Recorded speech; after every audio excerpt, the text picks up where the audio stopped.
జై శ్రీరామ్. అందరికీ నమస్కారం. వెల్కమ్ టు న్యూస్ అఖండ. నేను మీ కస్తూరి శ్రీధర్. మిత్రులారా, S-400 విషయంలో మన భారత ప్రభుత్వం ఇప్పుడు ఒక సంచలన నిర్ణయం తీసుకుంది. ఇంతకు ఆ నిర్ణయం ఏంటనేది ఈ న్యూస్ ద్వారా మీకు చెప్పే ప్రయత్నం చేస్తా, ఓకేనా?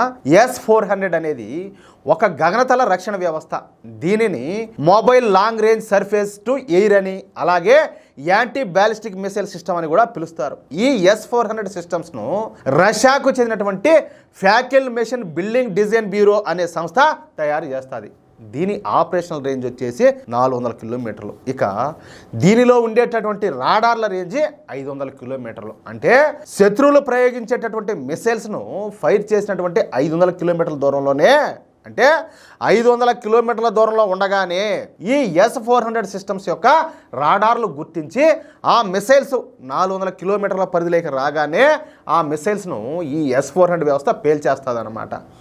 ఈ S-400 సిస్టంలో ఒక 400 కిలోమీటర్ల రేంజ్ ఉన్నటువంటి మిసైల్సే కాకుండా 40 కిలోమీటర్ల రేంజ్ ఉన్నటువంటి 9M96 మిసైల్, అలాగే 120 కిలోమీటర్ల రేంజ్ ఉన్నటువంటి 9M96M E2 మిసైల్స్, అలాగే 240 కిలోమీటర్ల రేంజ్ ఉన్నటువంటి 48N60M అంటే E3 అని కూడా అంటారు వీటిని, ఈ మిసైల్స్ కూడా ఉన్నాయి. అంటే 40 కిలోమీటర్ల పరిధిలో నుంచి 400 కిలోమీటర్ల పరిధిలో ఉండేటటువంటి ఎటువంటి బాలిస్టిక్ మిసైల్స్నైనా, ఎటువంటి క్రూయిజ్ మిసైల్స్నైనా, ఎటువంటి యుద్ధ విమానాలనైనా, ఎటువంటి డ్రోన్లనైనా, ఎటువంటి యుద్ధ హెలికాప్టర్లైనా ఇవి ఆకాశంలోనే పేల్చేయగలుగుతుంది అనమాట. ఇకపోతే ఈ S-400 సిస్టమ్స్ కోసం 2018లో మన భారత ప్రభుత్వం రష్యాతో ఒప్పందం కుదుర్చుకునింది. ఈ ఒప్పందం ప్రకారం మన భారత ప్రభుత్వం 5 S-400 వ్యవస్థలను రష్యా నుంచి కొనుగోలు చేసింది. ఈ ఒప్పందం విలువ $5.43 బిలియన్. అర్థమైందా? అంటే మన దేశ కరెన్సీలో దాదాపుగా 46,000 కోట్ల రూపాయలు అన్నమాట. ఇక ఈ ఒప్పందం తర్వాత రష్యా మనకు 3 S-400 వ్యవస్థలను అందించింది. అయితే 2022లో రష్యాకు ఉక్రెయిన్కి మధ్య యుద్ధం మొదలవడంతో ఇక అమెరికా ఈ రష్యా పైన 10,000కు పైగా ఆంక్షలను విధించింది. దీంతో S-400 వ్యవస్థలను అనుకున్న సమయానికి రష్యా తయారు చేయలేకపోయింది. ఇక మిగిలినటువంటి ఈ 2 S-400 సిస్టమ్ల దిగుమతికి ఎప్పటికప్పుడు వాయిదా పడతానే వచ్చింది.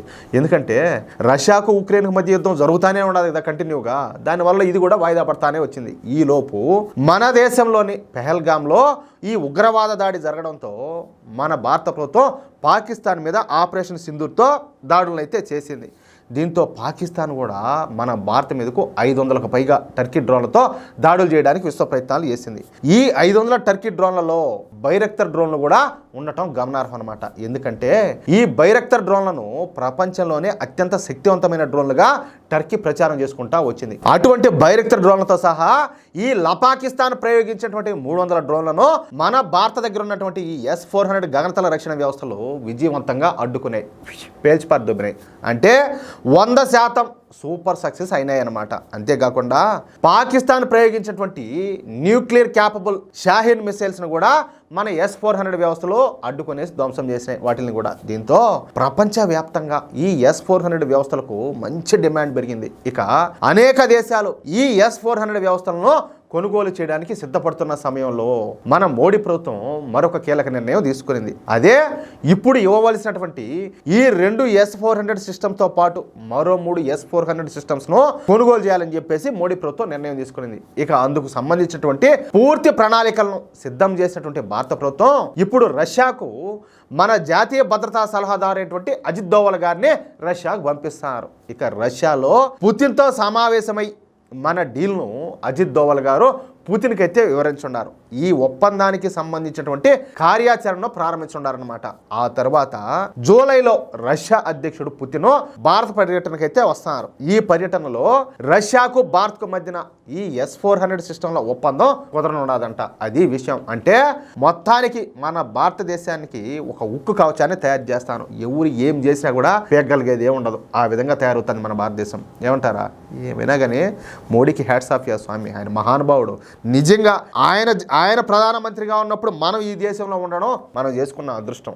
వాస్తవంగా చెప్తున్నా, మీకు ఎట్లా అనిపిస్తుంది ఏమో నాకు తెలియలే, కానీ నా ఫీలింగ్ అయితే ఇదే. మిత్రులారా, ఈ న్యూస్ కనుక మీకు నచ్చినట్లయితే ఖచ్చితంగా ఈ న్యూస్ నలుగురికి షేర్ చేయండి.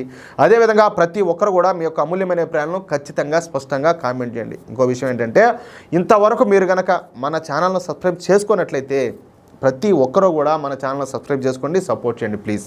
జై శ్రీరామ్, జై హింద్.